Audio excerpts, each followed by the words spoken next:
Welcome to You Decide. I'm your host, Errol Lewis. Ruth Messinger does not need an introduction to people who are familiar with New York politics.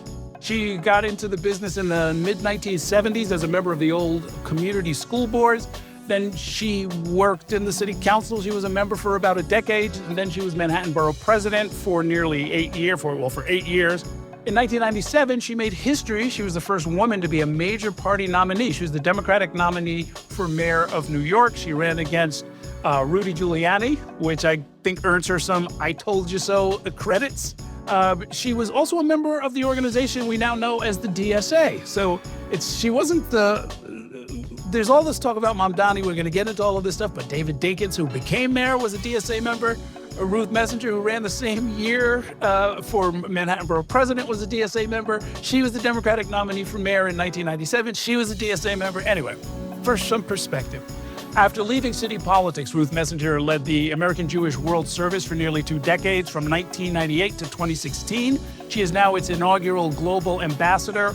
Under her leadership, the organization has granted more than $300 million to more than 1,000 grassroots organizations in dozens of developing countries. So recently, she has stepped back into the political arena. Actually, people like Ruth Messinger never really leave public service, but she has voiced her support for the Democratic mayoral nominee, Zohran Mamdani. It stands out at a time when many New York Democrats are kind of running the other way. So glad to have you here. Great to see you.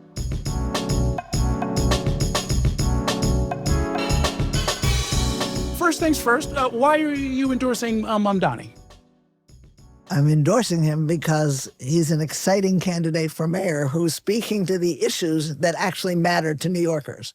I will note also, Brad Lander was my candidate in the primary. Got it. But Mamdani ran a brilliant campaign from beginning to end. And what's not commented on is that he made perfect use of the campaign finance bill, which I wrote. Aha. Okay. Very good. So you're the mother of matching funds, right? I should have mentioned that in your introduction. Do you have any concerns about Mamdani's support for the BDS movement, the boycott and sanctions movement against Israel? Look, I have some agreements with Mamdani on the Middle East and some disagreements. The Jewish community in New York has 1,000 different opinions on all of these issues. Sure.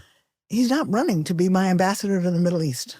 Then I might have a few questions. Mm-hmm. He's running to be the mayor of an extraordinary city with a very large population of Jews, and he has been eloquent in talking about fighting hate crimes of all kinds, recognizing that there's a rise in anti-Semitism, which he plans to address. I just think he couldn't be clearer about those issues.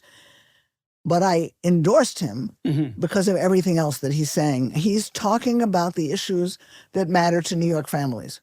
You know, I'm very lucky, Errol. I live with my great-grandson. He's 5. I live with his parents.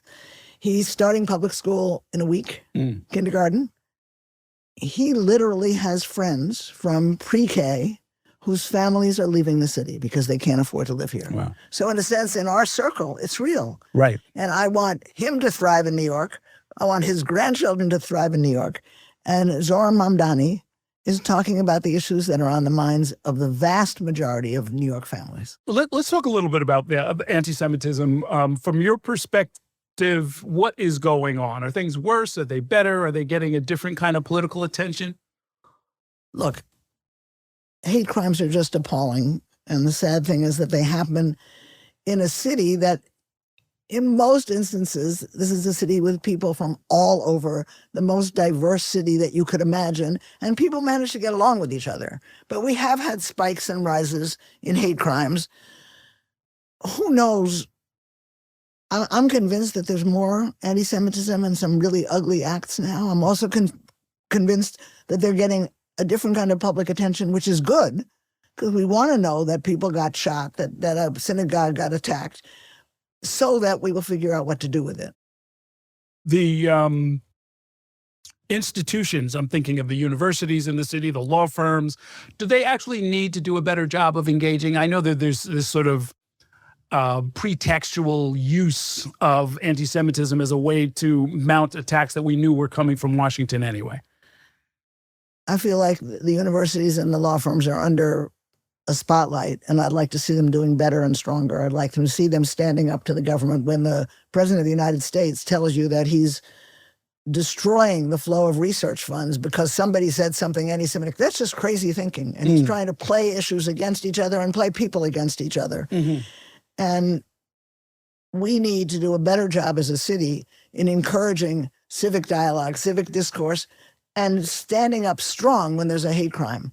But going back to the candidate for mayor, I need a candidate for mayor. I need a mayor who's prepared to stand up to this unbelievably ugly and scary administration in Washington, which is going to take away budget funds from New York, which is destroying the notion of people living with each other. And frankly, my current issue for the last many years, the Trump administration is about as anti-immigrant as you can get.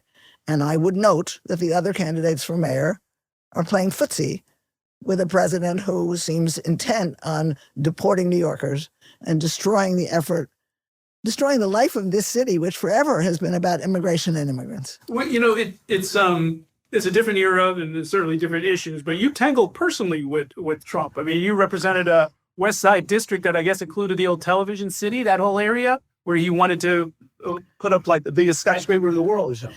I literally remember Donald Trump coming to Community Board 7 before we got to the so-called Television City, 2 or 3 years running, and coming and making a presentation that what I'm prepared to do in your district is build you the tallest building in the world, and I know you want that. And I think he was serious in the sense of believing that that's something that people would like. It's pretty phallic, it's pretty ridiculous. But then it morphed, of course, to this development plan. And I want to say just one thing. Thanks to many, many unbelievable grassroots groups, the Landmarks West, the Parks Council, there was a serious and somewhat successful effort to tone down the insane dimensions of that project. We got lots of land. We got land, we reduced density, and we did some negotiation, and it was possible to negotiate with Trump, and I'm very proud to say that we negotiated affordable apartments inside that unit, and I will be honest now, I've never said this on the air, we negotiated them on his condition that we not announce it. Oh, very interesting.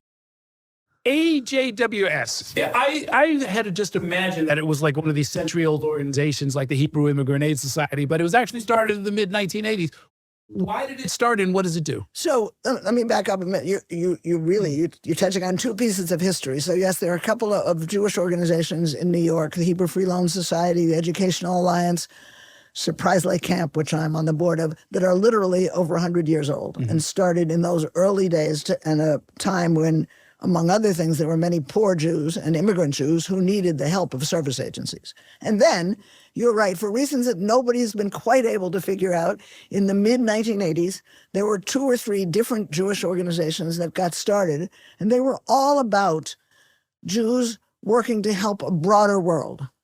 So Mazon, which is about feeding hungry people, has never been just about feeding hungry Jews. It's been about feeding hungry people.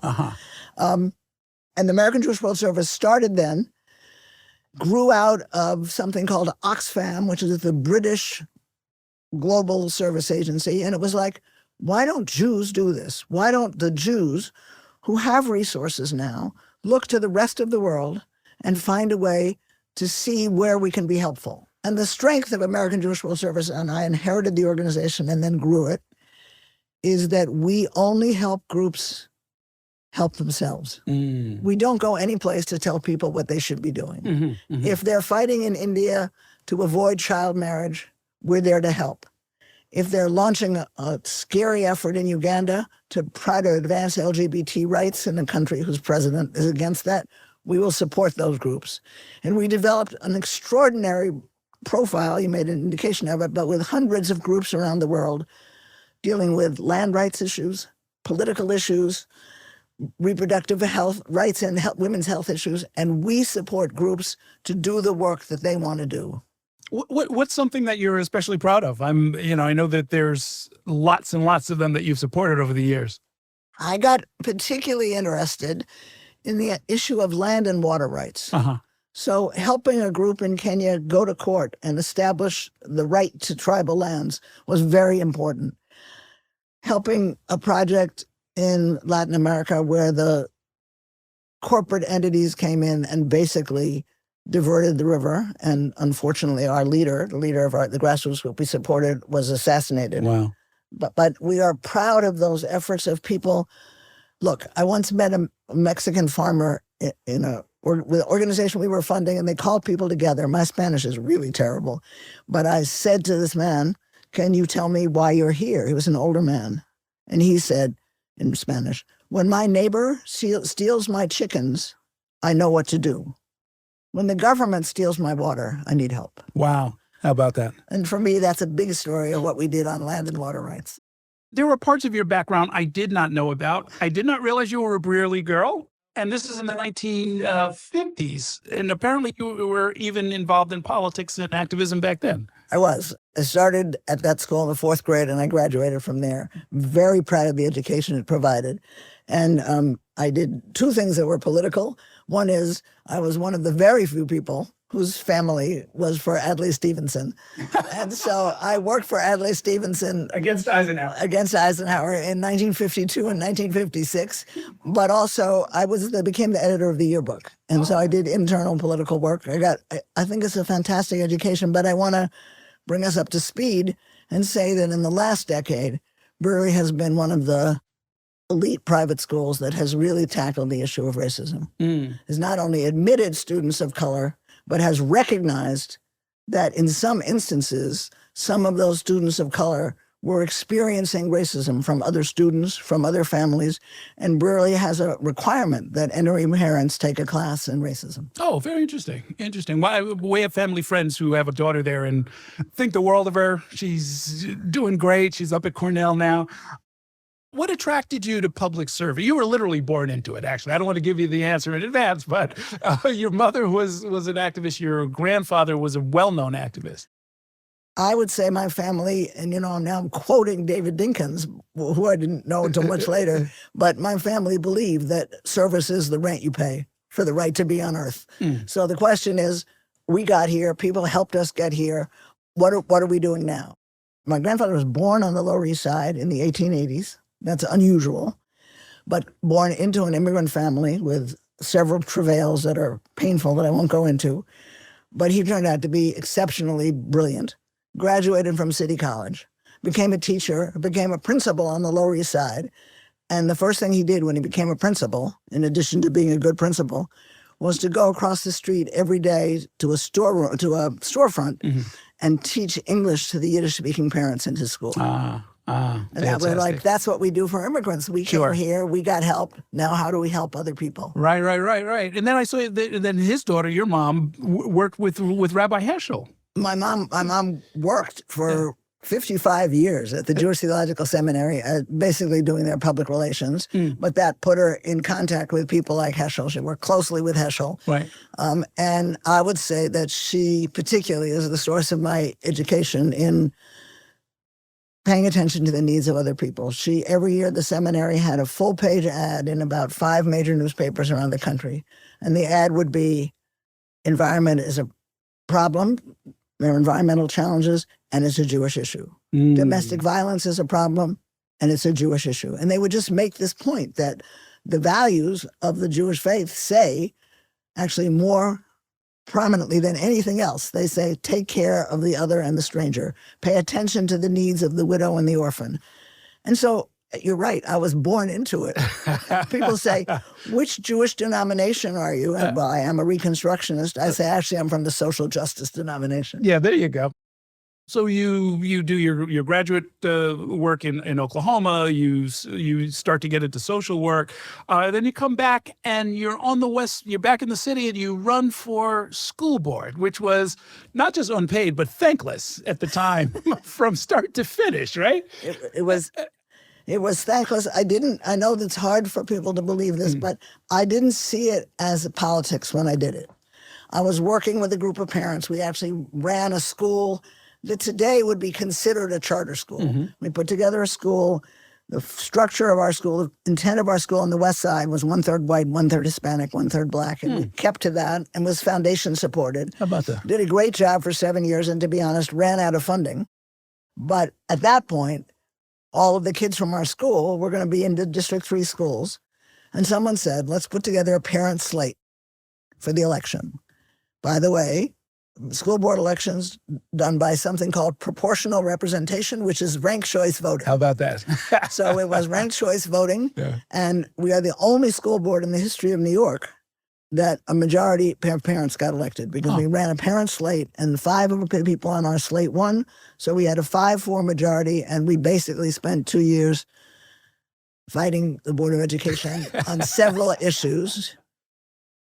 And that was my taste of politics. And the one thing I did there that broadened my perspective was I realized that our local elected officials, council members, state senator, didn't know what was happening in the public schools. They were not, in most instances, they were not public school parents. Right. They knew the schools were there, but they just didn't have the information. It wasn't a focus. They paid attention to housing and rats and garbage. But we made the issue of the schools significant to the Democratic clubs and the Democratic establishment. And that got me interested in. Okay. All right. So then you're in the mix, and you actually win the job in the city council in 1977, which is this famous year that books have been written about, and we've talked about it. This is the famous year right after the fiscal crisis, when there's, Koch beats Cuomo 3 times in 1 year, and Abe Beebe is running, and Percy Sutton is running, and Herman Badillo, and Bella Abzug, and on and on and on. You got them all.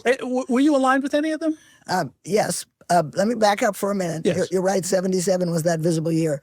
I first got into what seemed politics in 76. I ran the assemblyman from the West Side, quite famous, Al Blumenthal, stepped down, and there was suddenly an open primary. Right. I was not the kind of person who was running. The clubs all had their candidates, but I ran. I got lots of support, and I ran a really good race, and I lost to Jerry Nadler. Right. By 73 votes. Oh, wow. I didn't realize it was that close. Okay, very good. That then got me excited. Paul DeBrule, who you mentioned before, was one of my advisors, and my advisors said to me, you run a race that's that good, and you have parent support, now run for the city council. Then the answer to your question is yes, I was an early supporter of Percy Sutton. He had been the borough president. As I was doing the school board work, he had a phenomenal staff. He's an amazing human being. And he had been very supportive of issues. And so I was a supporter of his and of Bella's. What kind of a mayor was Dinkens? How did that work? Sort of coming into power at that level at the same time.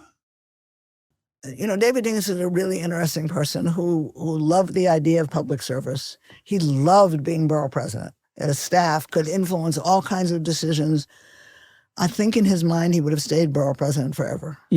And he was convinced that we had had enough of Ed Koch, and somebody needed to run a primary against him. And the interest of what we'll call the progressive universe was run a person of color. David was the obvious person. I was actually surprised because I knew how much he loved being borough president. And yes, it's true, once he stepped up, then I was able to step up. But you asked what kind of mayor he was. He had lots of ideas. Was very sensitive to the advocacy universe. Here's a better thing to do on housing. Here's something to do for social services.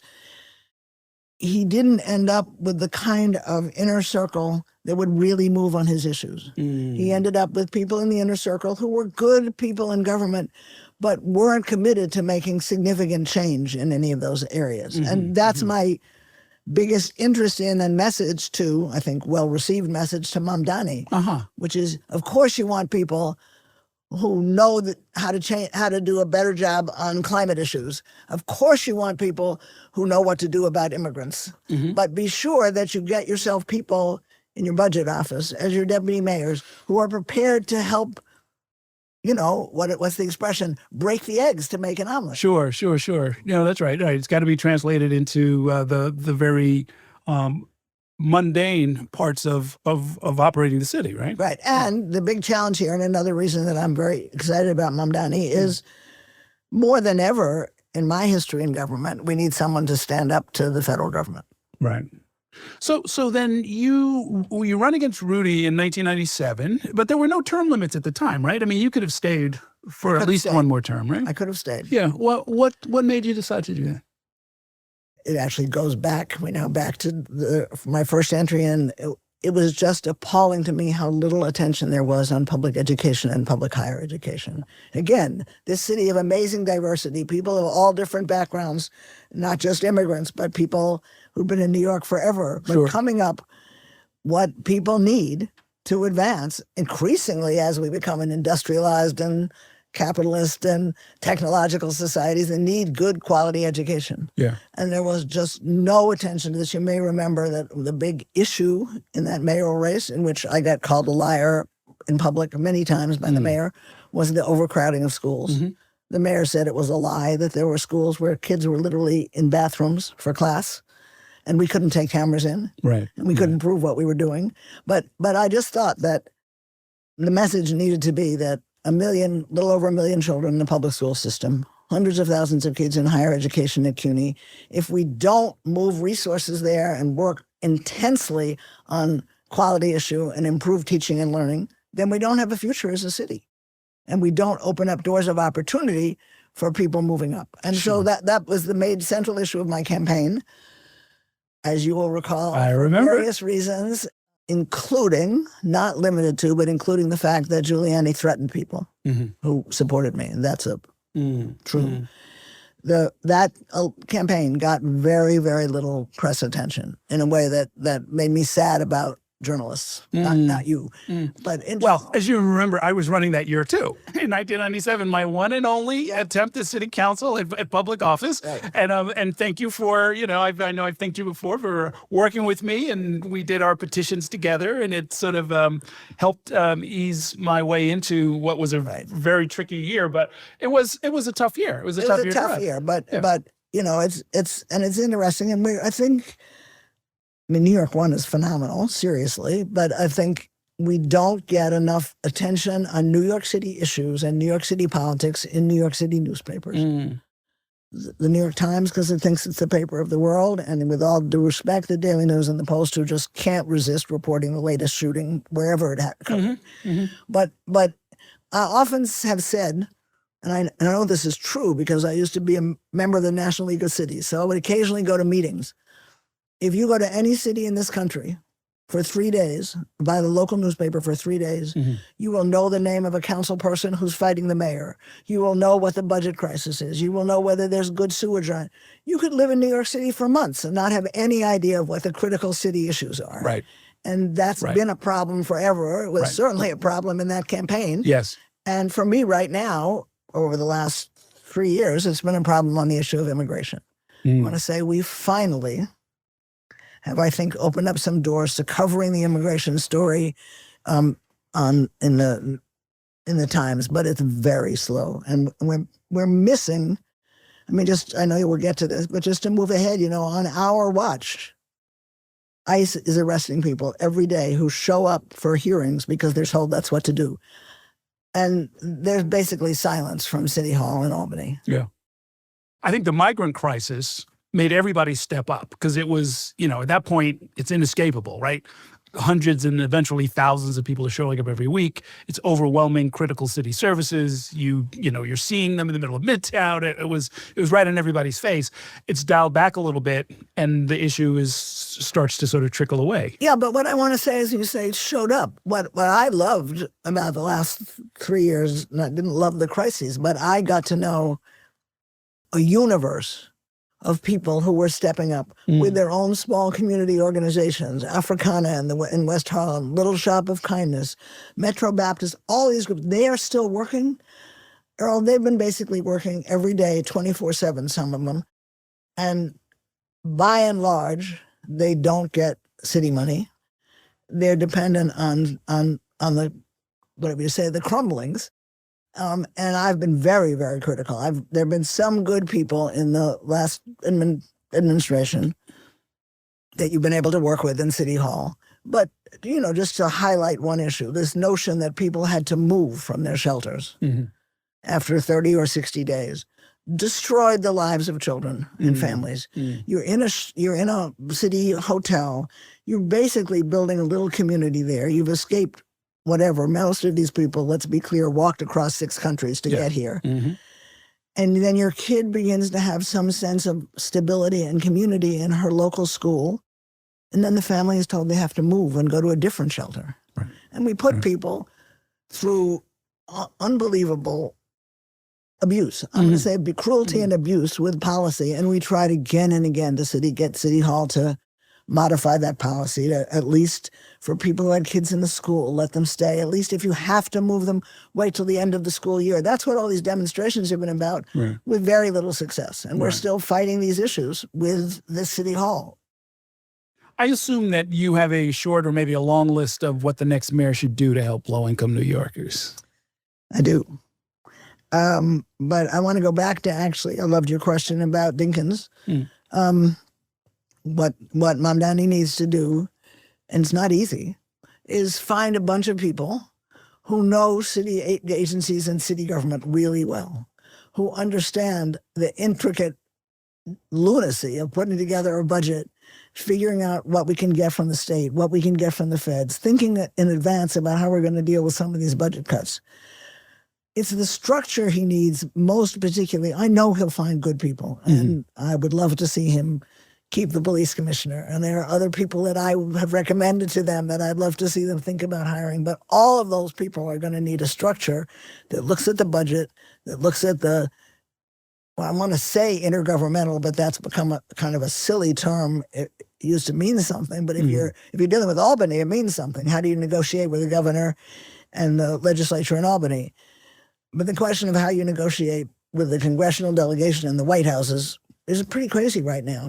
But we need some voice. You know, I tried.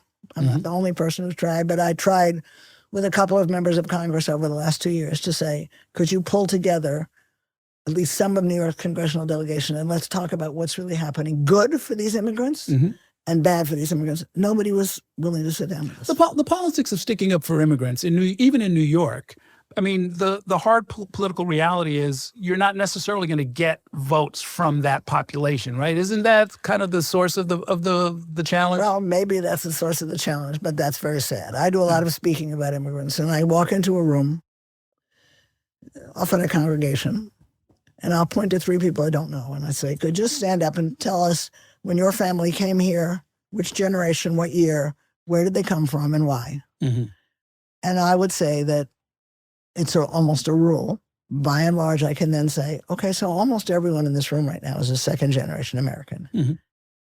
How was your family helped? And by the way, some of them were helped by an organization called New York Association for New Americans, which my grandfather helped to found.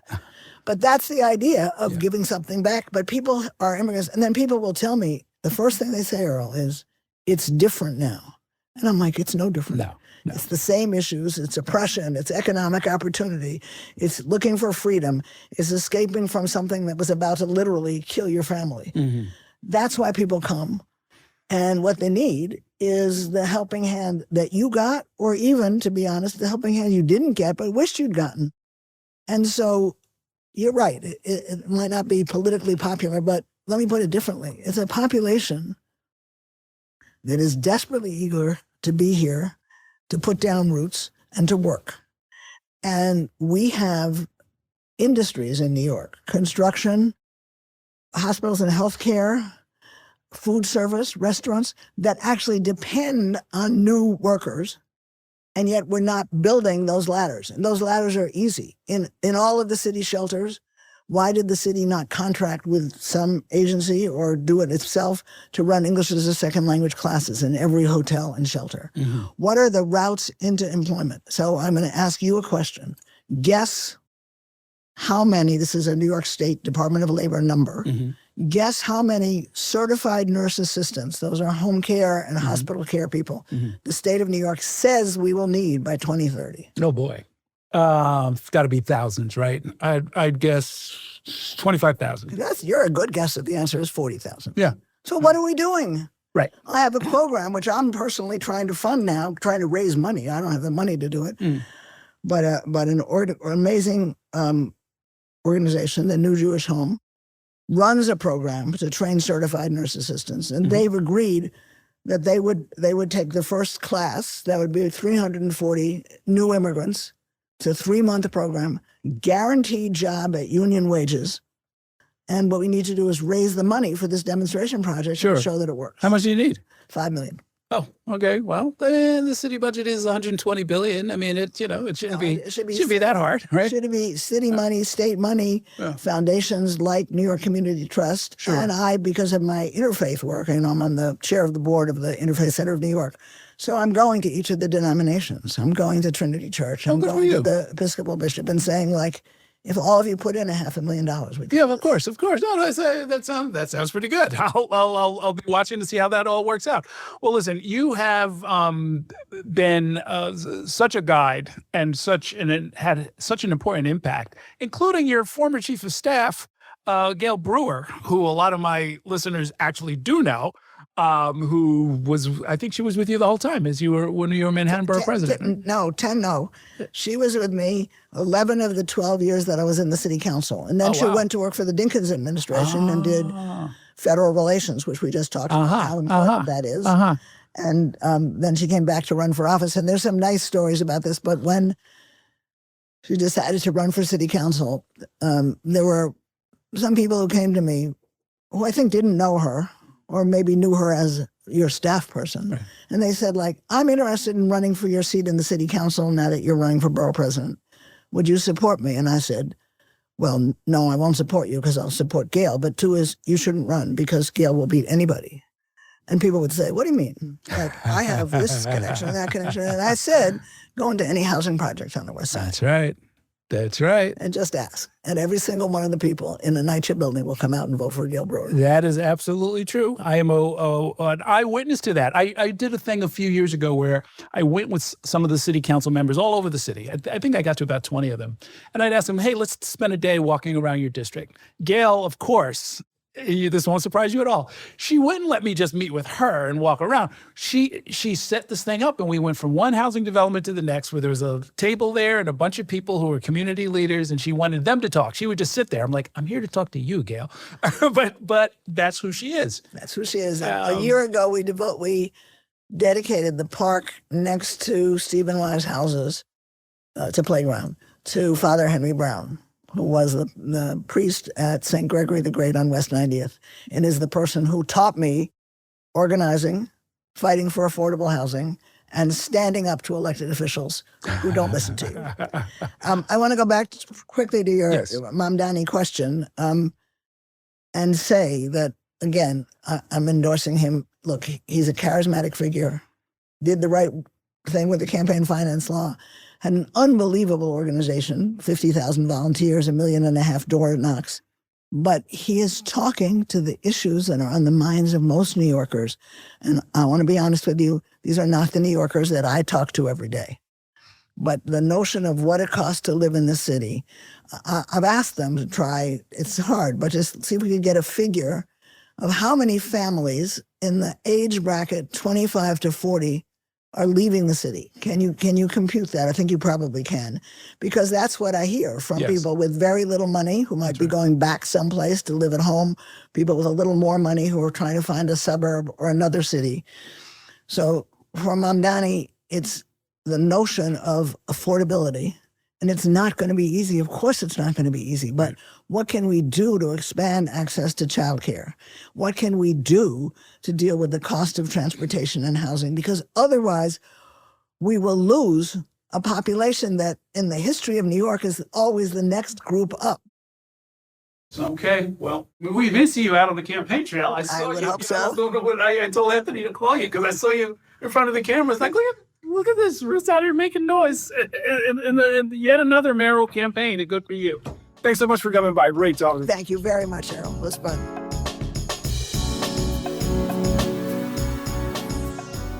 If you want to keep up with what's happening in New York politics and hear more conversations with the people shaping the future of New York and beyond, subscribe to our channel. And let Spectrum News be your resource for balanced, in-depth political coverage, elections, and issues that matter to you.